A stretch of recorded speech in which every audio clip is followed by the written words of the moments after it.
Good morning, everybody. See this nice blue sky behind me, Carolina blue. Well, last couple videos I've made, I've talked about the divine God-man. Y'all forgive my glasses. I'm wearing my old broke ones today.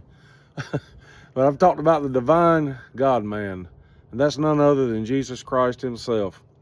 You know, I believe it's in the book of Galatians where it says, when the fullness of time had come, God sent forth his son, born of a virgin, born under the law. Well, that's what we're celebrating this time of year. And I know a lot of people don't believe Jesus was born this time of year. I've done some research on it lately, and I'm thoroughly convinced that he was born this time of year. But that aside, he was born. That's what matters. He came to this earth, the Son of God, the Almighty, the All-Knowing, the ever-present King of Kings and Lord of Lords.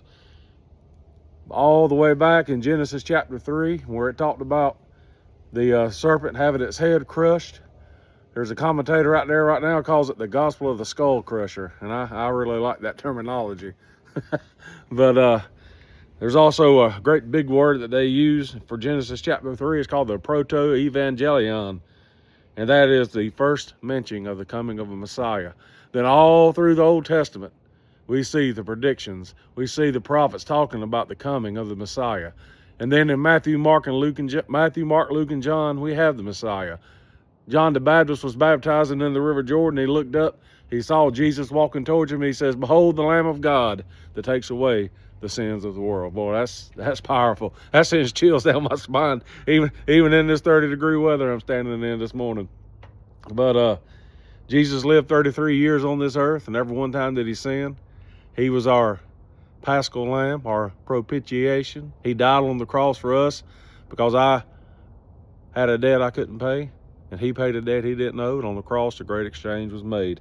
He died for the sins of all the world, not some pre-chosen few, but for all the world. He died. All we have to do is believe that Jesus died for us, that he was died, that he was buried, that he rose again the third day, and believe that he'll save us the very moment we believe and give us everlasting life. That's all it takes. You know, this time of year, I love Christmas. I love to celebrate the birth of the Messiah. And it's always been a special part for me, special time of year for me and my family. It was always a special time for my daddy. I miss him this time of year. But anyway, just musing a little bit this morning about the divine God, man. I might do another one or two before Christmas rolls around. But anyway, God bless all of you.